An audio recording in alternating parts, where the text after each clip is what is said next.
There is an increasingly organized climate of radical extremism permeating the Western world and our institutions.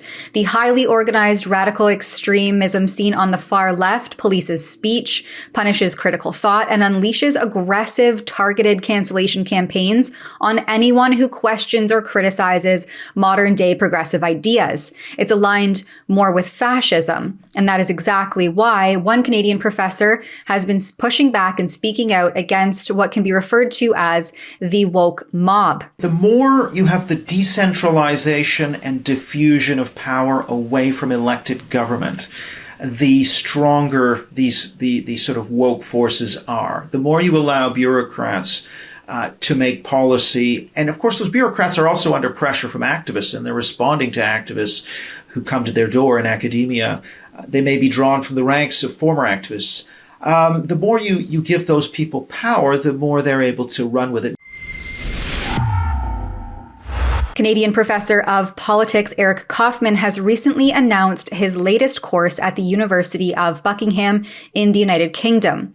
It's titled Woke: The Origins, Dynamics, and Implications of an Elite Ideology. Joining me now to discuss this course, how academia has been captured by this progressive extremism, and what we can do to try to untangle out of the mess it's created, is Professor Kaufmann himself. Check it out. Put in a sentence, woke is the making sacred of historically marginalized race, gender, and sexual identity groups. So that's woke in one sentence. And by making these groups sacred and fixating on these particular categories, what you're saying is that anything that is said or done that in a way offends the gods, offends even the most sensitive member of one of these groups, or even most hypothetical sensitive member imaginable, is a heresy and is cause for excommunication. And also, by the way, criticizing anybody who's speaking up ostensibly in favor of these groups, so who says, I'm an anti-racist, and if you speak against such a person, that also marks you out as a heretic. So really it all stems from that sacralization of these this holy trinity of groups. My own view on this is a very particular confluence of events. You have the loss of belief amongst a lot of intellectuals in the old class-based Marxist project, coming in the mid to late 60s at exactly the same time as you get a taboo emerging around racism. Now, that taboo had been building slowly in the 40s and 50s, but suddenly in the mid-60s, and Paul Krugman in the New York Times talks about this, all of a sudden one summer, all of the statues of black coachmen were painted white, and suddenly it became a taboo in public life, racism. Of course, once it's a taboo, it then can be weaponized by those who would attempt to stretch it to mean anything up to and including hiking and being on time. And so you then get this, and of course it can be transposed to feminism, to sort of the anti-homophobia crusade. And so you get it stretched over to gender and sexuality as well. And so it's in that environment, with the rise of this new anti-racism taboo, that it becomes a weapon in the hands of radical leftists who can then use it and in fact reconfigure their ideology away from class towards initially race, and then later also feminism, and then later the anti-homophobia and anti-trans crusade. And that's where I think we're seeing a lot of parents recognizing that this has proliferated in institutions unabated and arguably only infiltrating those younger and younger grades. This used to be reserved, it seemed, for academia and scholars, and having those robust debates and discussions, maybe not robust, but having those discussions and debates. And now it seems to just be taught as though it's factual and unabated on very young, impressionable children, especially in publicly funded schools. Exactly. And in fact, there are two studies that I've been involved in, not in Canada, but in the US and Britain. In the case of the United States, 90% of the 18 to 20-year-olds that we polled in a representative survey had been taught at least one of 6 radical race, critical race concepts, such as white privilege or systemic racism, which do not have a basis in science. And of those, 70% were taught it as fact. In Britain, It's not quite as high, but it's around 70, well, 65 thereabouts percent have been taught some critical race theory. And again, 70% of the time taught as facts. So yeah, this is massive. It's absolutely happening at large scale in our school system, and it's total pseudoscience. So I don't quite know what's happening in Canada on this front. It doesn't look like there's a lot going on legislatively, but this is certainly an area that's going to be politicized, I think, going forward. Mm-hmm. Well, and on that point, it makes sense that you have developed this course in Britain, the University of Buckingham. And in the description that I have pulled up here online, it says one of the points is that the aim is to assess woke in an empirical and analytical manner rather than from a particular political or normative position. Can you elaborate on what you mean by that?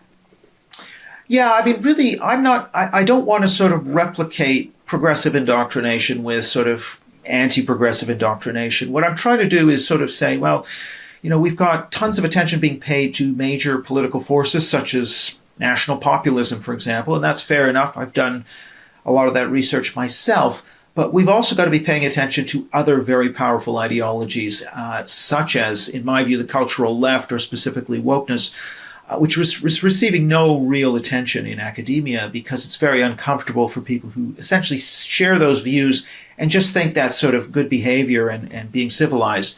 They're unwilling to sort of look at it as a political ideology, but in fact it is. And so we're not getting the kind of empirical analysis and sort of scrutiny of this major phenomenon, which is actually reshaping electoral politics in Western countries, and we hear almost nothing about it. So it definitely crying out, there's a crying need, I think, for something like this, and I wanted to do it online and make it open to the public wherever you live, because I just think it's something that you're unlikely to be able to access locally. Mm-hmm. And that is the really unfortunate part in the proliferation of these ideologies permeating the publicly funded systems in terms of the schools. When did this takeover of progressive radical extremism, when did it really start to take hold? Yeah, that's a really good question. I would say there are two rivers that sort of eventually combined to get us where we are. One is ex-Marxist radicals, names that you may have heard of, like Herbert Marcuse, Angela Davis, people who were involved in the Weather Underground and the Black Panther movement in the 60s and then became academics.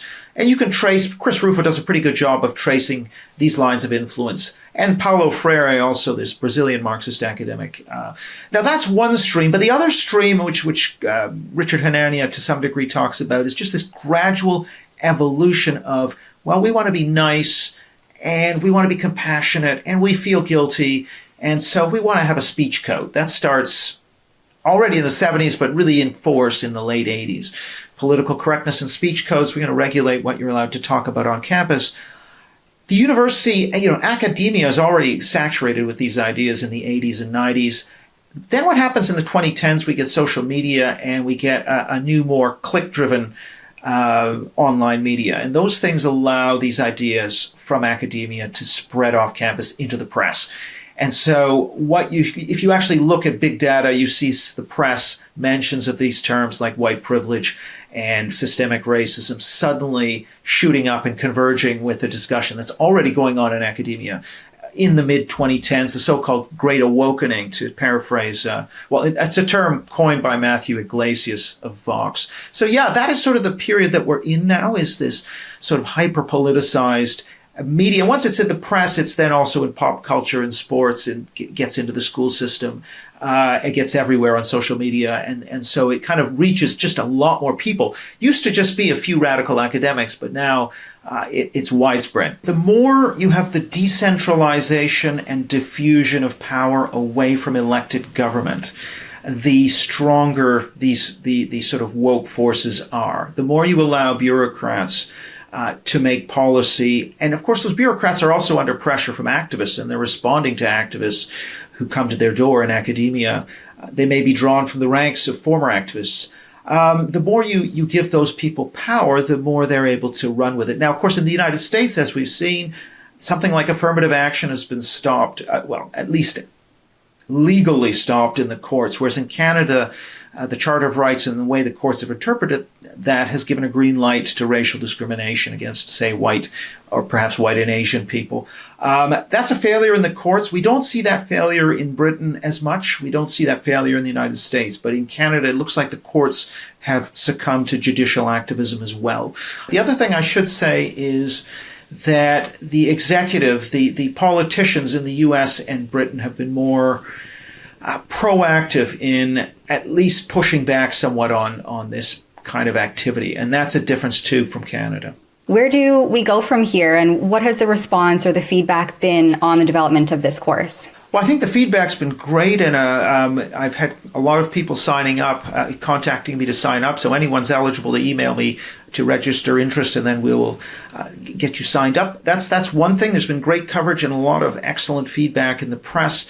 Where we go from here, I think, is I'm very much in favor of a legislative approach to ensuring that public institutions can't infringe on free speech, that they can't practice political discrimination, they can't indoctrinate, they must be politically neutral. I think that's a legislative agenda which is going to require voters to hold their, particularly, let's say, conservative voters, because it's only really likely to happen from the right initially.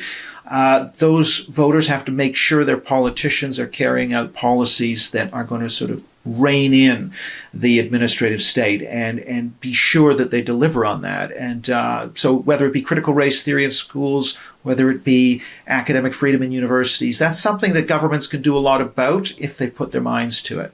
Mm-hmm. Well, thank you so much for joining me, and I look forward to following the situation as it unfolds. And thanks for your work on this course. Thanks so much, Tamara.